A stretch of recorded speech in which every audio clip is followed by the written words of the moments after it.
नमस्कार, आर्य न्यूज देख रहे हैं आप। मैं हूं आपके साथ पल्लवी सिंह। रुक करेंगे इस वक्त की बड़ी खबरों की ओर।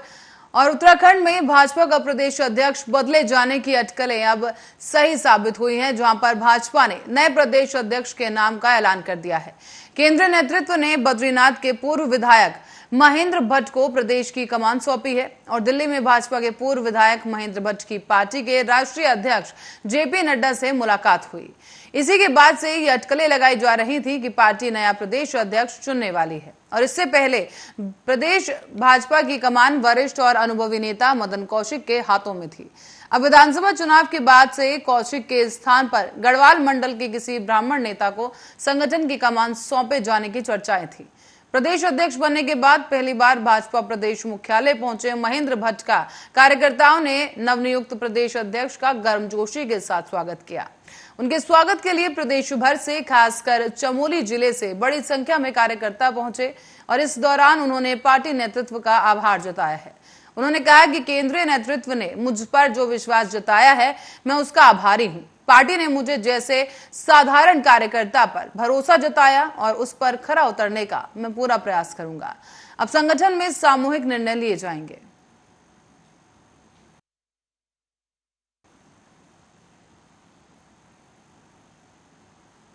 और इस बीच मेडिकल कॉलेज में नौकरी के लिए दिलचस्पी नहीं दिखा रहे डॉक्टर। दरअसल आपको बता दें कि हल्द्वानी स्थित राजकीय मेडिकल कॉलेज पूरे कुमाऊं क्षेत्र में सबसे ज्यादा गरीब मरीजों के लिए जीवन बचाने का एकमात्र साधन है। मेडिकल कॉलेज के साथ साथ राजकीय सुशीला तिवारी चिकित्सालय में लोग कुमाऊं के 6 जिलों से बड़ी संख्या में उपचार कराने आते हैं। लेकिन दुर्भाग्य की बात यह है कि आज भी मेडिकल कॉलेज में 100 से अधिक असिस्टेंट प्रोफेसर और डॉक्टरों के पद खाली हैं। हैरानी की बात यह है कि लगातार भर्ती करने के बावजूद मेडिकल कॉलेज में नौकरी के लिए डॉक्टर दिलचस्पी नहीं दिखा रहे। पिछले दिनों हुई भर्ती में भी करीब 100 डॉक्टरों की भर्ती थी, जिसमें महज 13 डॉक्टर इंटरव्यू के लिए पहुंचे। इनमें से 9 डॉक्टर सिलेक्ट हुए और मेडिकल कॉलेज के प्रधानाचार्य अरुण जोशी के मुताबिक अभी भी अस्पताल में गायनेकोलॉजी, मेडिसिन, कार्डियोलॉजी विभाग जैसे तमाम जगहों पर प्रोफेसर और असिस्टेंट प्रोफेसर की जगह खाली है। इसके अलावा अन्य विभागों की बात की जाए तो अन्य विभागों को मिलाकर करीब 100 के आसपास पद ऐसे हैं जो अभी भी खाली हैं। लेकिन डॉक्टर इसलिए दिलचस्पी नहीं दिखा रहे कि अब उत्तर प्रदेश में भी 50 से अधिक मेडिकल कॉलेज हो चुके हैं। पहले यूपी से ज्यादातर डॉक्टर यहां पर काम करने आते थे और अब वो अपने क्षेत्र में ही नौकरी पा रहे हैं। डॉक्टरों की दिलचस्पी न दिखाने की वजह से न सिर्फ राजकीय मेडिकल कॉलेज की पढ़ाई करने वाले छात्रों के लिए दिक्कत है, बल्कि कुमाऊं घर से अस्पताल में इलाज कराने वाले लोगों को भी रोजाना डॉक्टरों की कमी से दो चार होना पड़ रहा है। बराबर लिए जा रहे हैं और लास्ट वीक भी इंटरव्यू फ्राइडे को हुए थे। करीबन 12 लोग अपीयर हुए थे। 9 उसमें से हमने सेलेक्ट करे हैं, अलग अलग डिपार्टमेंट्स में हैं और उसमें लेट्स होप कि अभी शासन को चला गया उनको, कुछ दिन उसका आ जाएगा तो ज्वाइन भी करने में गिनते कर लेंगे। तो लगभग कितने पद अभी खाली होंगे असिस्टेंट प्रोफेसर के जो आप टोटल करीबन हमने 100 पोस्ट के लिए हमने एडवर्टाइजमेंट निकाला था। अलग डिपार्टमेंट्स में ना किसी में कम ज़्यादा ऐसे होते हैं। जो प्री क्लिनिकल पैरा क्लिनिकल तो पर्याप्त मात्रा में हैं भी, वो हैं। प्रॉब्लम आती है जिससे मेडिसिन में हैं, गायनेकोलॉजी है, इनमें थोड़े लोग कम मिल रहे हैं, या फिर सुपर स्पेशलिटी में। और करते हैं पौड़ी की ओर, जहां पौड़ी में विकासखंड द्वारिखाल की बीडीसी बैठक ब्लॉक प्रमुख महेंद्र राणा की अध्यक्षता में ब्लॉक सभागार में आयोजित की गई। इस अवसर पर जिलाधिकारी डॉक्टर विजय कुमार जोगदंडे और मुख्य विकास अधिकारी अपूर्वा पांडे समेत विभागीय अधिकारी और जनप्रतिनिधियों ने संभाग किया है। आपको बता दें कि उन लोगों ने प्रतिभाग लेते हुए समस्त अधिकारियों को कहा कि अपने स्तर से समस्याओं का निस्तारण करें। इससे लोगों को मुख्यालय के चक्कर नहीं काटने पड़ेंगे। साथ ही साथ इस दौरान बीडीसी बैठक में कुल 60 शिकायतें मिली हैं और बैठक में अधिकतर जो शिकायतें हैं वो विद्युत, पेयजल, सड़क, स्वच्छता, शिक्षा और ऐसे तमाम शिकायतें शामिल हैं। इनमें से अधिकतर शिकायतों का निस्तारण मौके पर ही कर दिया गया है। हालांकि उन्होंने संबंधित अधिकारियों को निर्देशित भी किया कि बैठक में जिन भी विभागों की शिकायतें प्राप्त हुई हैं, उन शिकायतों का समय पर निराकरण किया जाए। जिलाधिकारी ने समस्त अधिकारियों को निर्देशित किया है कि आगामी बैठकों में पूरी तैयारी के साथ आएं, पिछली कार्रवाई के बिंदुओं का भी निराकरण पहले करें और उन्होंने पेयजल विभाग को निर्देशित किया है कि जिन भी कार्यों की टेंडर प्रक्रिया होनी है, उन्हें 1 सप्ताह के भीतर ही पूरा किया जाए।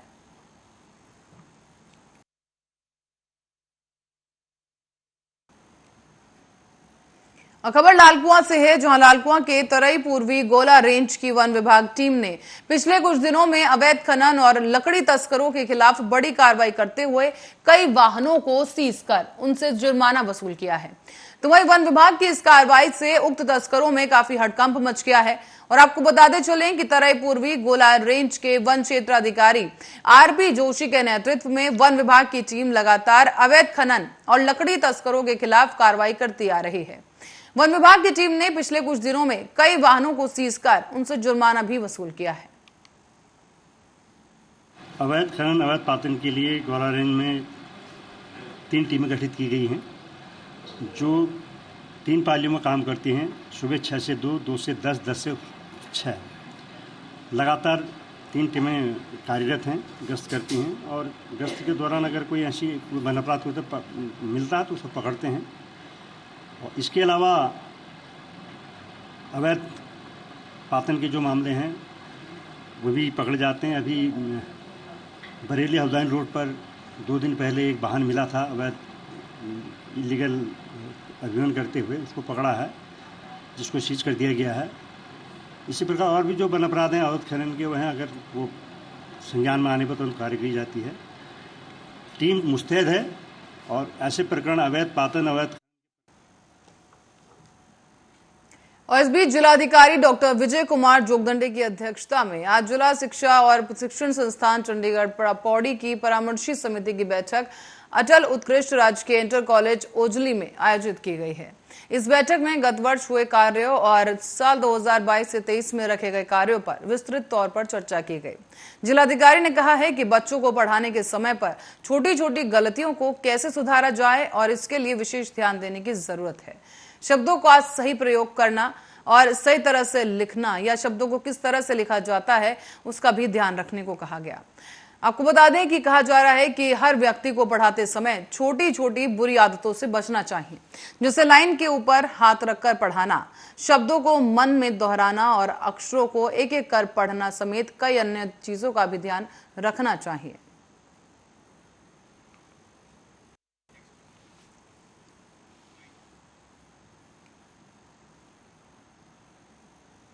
और जिलाधिकारी डॉक्टर विजय कुमार जोगदंडे ने आज ग्राम पंचायत कमेड़ा में हरेली कार्यक्रम के तहत स्थानीय लोगों के साथ विभिन्न प्रजाति के पौधों का रोपण किया है। इस दौरान कार्यक्रम से पूर्व स्कूल छात्राओं के द्वारा सरस्वती वंदना और अतिथियों द्वारा दीप प्रज्वलित कर इस कार्यक्रम का शुभारंभ किया गया। साथ ही जिलाधिकारी ने कहा है कि वृक्षारोपण में स्थानीय लोगों को अपने बच्चों के साथ मिलकर पौधारोपण करने के साथ ही उन्हें बचाने का प्रयास भी करना चाहिए। कहा गया है कि पूरे मॉनसून सीजन में विभिन्न विभागों के माध्यम से पौधारोपण कार्यक्रम किया जा रहा है, इससे कि स्थानीय लोगों की भूमिका इसमें काफी महत्वपूर्ण है।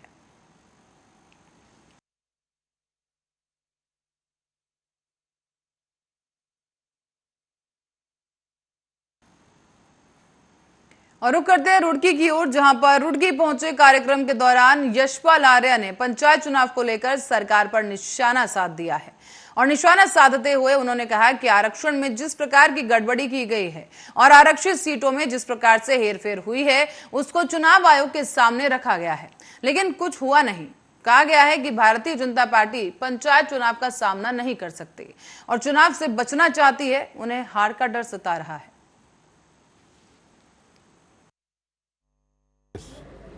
कि अगस्त माह के अंत तक हरिद्वार में पंचायत चुनाव संपन्न हो जाने चाहिए, स्पष्ट निर्देश हैं। लेकिन जिस तरह से सरकार ने आरक्षण पे गड़बड़ी की है, हेराफेरी की है और आरक्षित सीटों में जिस तरह से हेरफेर हुआ है और हमने उसको चुनाव आयोग के सामने भी रखा। हमने विभिन्न जो हमारे जनप्रतिनिधि है उन्होंने भी अपनी बात को हर ढंग से उपयुक्त स्थान में रखा भी, लेकिन कुछ नहीं हुआ। हाँ, माननीय उच्चतम न्यायालय का एक निर्देश है कि जो हमारा ओबीसी है उसको रिजर्वेशन। और नेता प्रतिपक्ष यशपाल आर्य रुड़की के डाक बंगले पर पहुंचे हैं, जहां पर उन्होंने कांग्रेसी कार्यकर्ताओं से भी संवाद किया उन्होंने कहा है कि परिवार में जाते हैं तो विचार विमर्श जरूर होता है।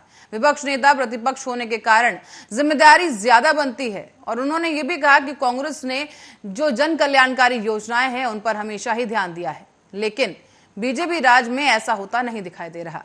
और क्या कुछ कहा गया आप भी सुनिए।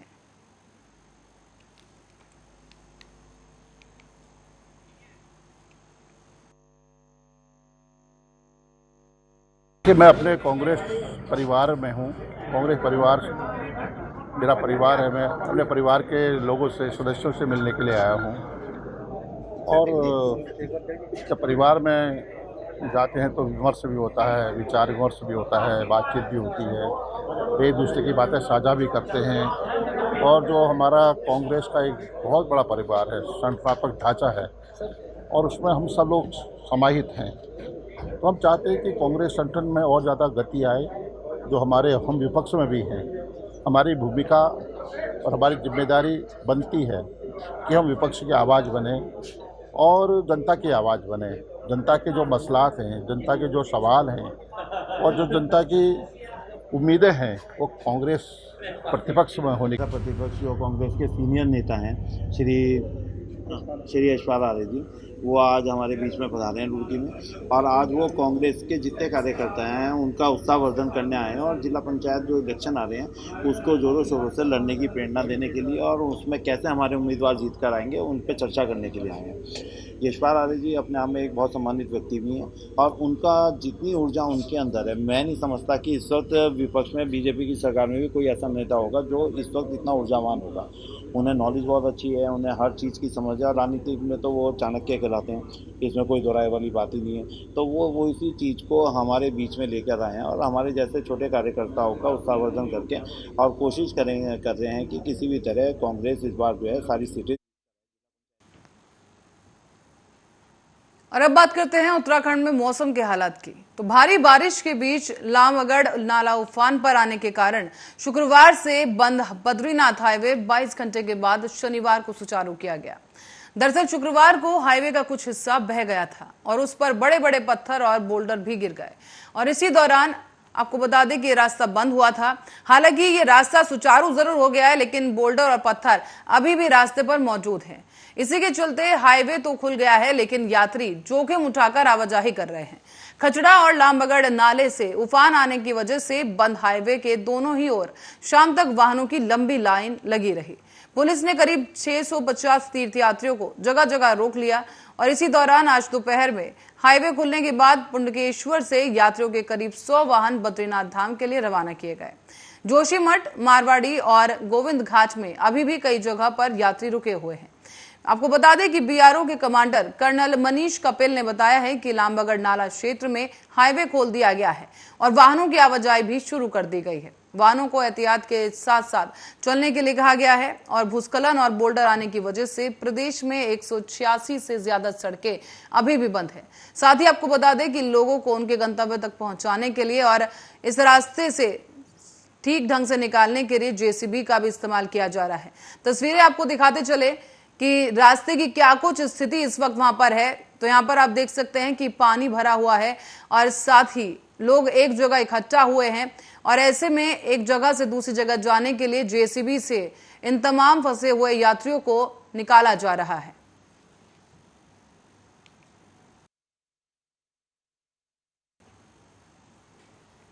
और Uttarakhand power corporation limited UPCL में निदेशकों की संख्या कम कर दी गई है। अब निगम में केवल 3 निदेशक ही होंगे और इस संबंध में आदेश जारी भी किया जा चुका है। दरअसल ऊर्जा मंत्रालय के ताजा नियमों के हिसाब से ये बदलाव लागू करने पर यूपीसीएल के केंद्र से 900 करोड़ से अधिक की सहायता मिलेगी।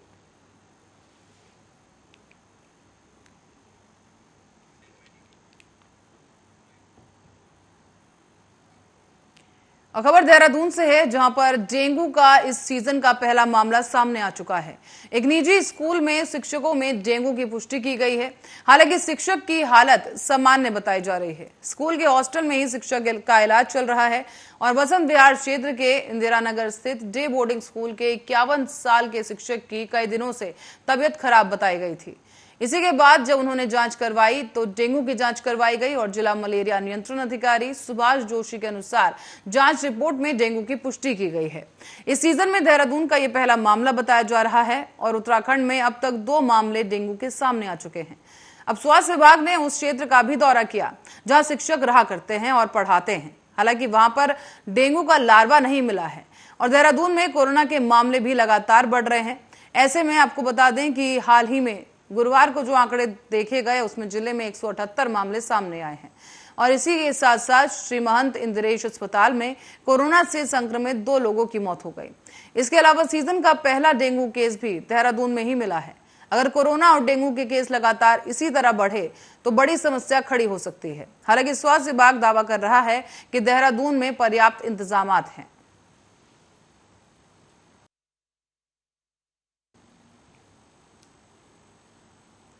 और इस बीच प्रशासन और स्वास्थ्य विभाग की अनदेखी के चलते ऋषिकेश में रेफरल रैकेट बड़ी तेजी के साथ अपने पैर पसार रहा है।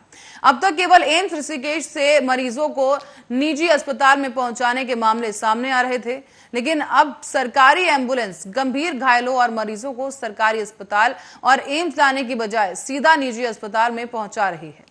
एम्बुलेंस चालकों के साथ मिलीभगत से एम्स में इमरजेंसी में आने वाले मरीज देहरादून के निजी अस्पतालों में भर्ती करवाए जा रहे हैं और इसके लिए एम्बुलेंस चालकों को प्रत्येक मरीज पर 10 से 15 हजार तक का मोटा कमीशन भी मिल रहा है। आपको बताते चलें कि प्रशासन और स्वास्थ्य विभाग के मामलों को गंभीरता से न लेने पर रेफरल रैकेट से जुड़े लोगों के हौसले इतने बुलंद हो गए हैं कि अब दुर्घटना में घायल और गंभीर या बीमार मरीजों को सरकारी एम्बुलेंस के जरिए सीधा निजी अस्पताल में भर्ती कराया जा रहा है। आपको इस दौरान ये भी बताते चले कि जब नियमानुसार मरीज को पहले सरकारी अस्पताल और फिर हायर सेंटर में उपचार के लिए लाया जाता है। इस बीच ऋषिकेश से एसडीएम शैलेंद्र सिंह नेगी ने भी आश्वासन दिया है कि इस पूरे मामले को संज्ञान में लेते हुए जल्द ही जांच करवाई जाएगी और अस्पतालों का औचक निरीक्षण भी किया जाएगा।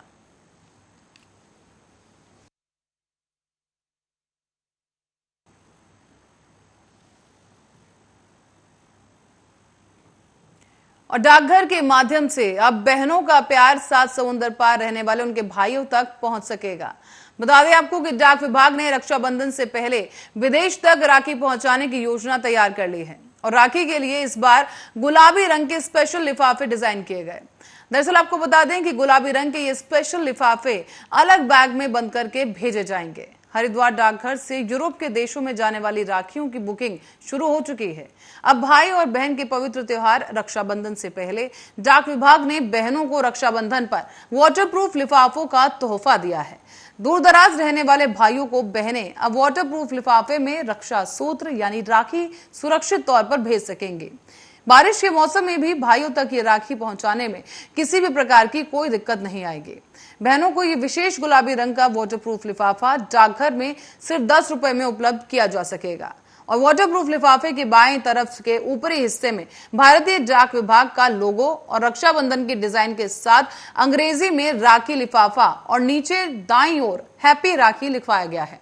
रंगीन डिजाइन वाले इन लिफाफों को शेष डाक से अलग करने में समय की बचत भी होगी और इसी के साथ ही समय से इनको निर्धारित पते पर पहुंचाने में भी डाकियों को सहूलियत होगी।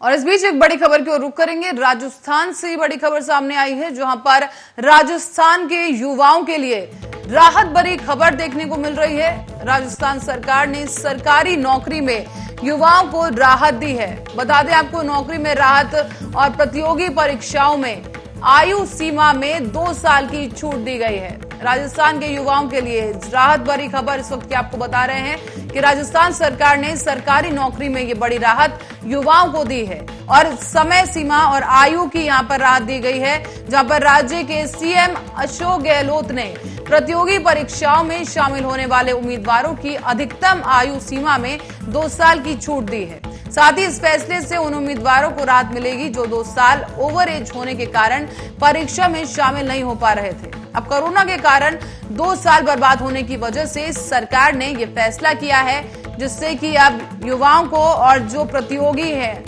उन्हें 2 साल की ये छूट यहां पर दी जा रही है। और इसी खबर के साथ ही उत्तराखंड बुलेटिन में फिलहाल के लिए इतना ही। खबरों का सिलसिला जारी रहेगा, बने रहे हमारे साथ, देखते रहे आर्या न्यूज।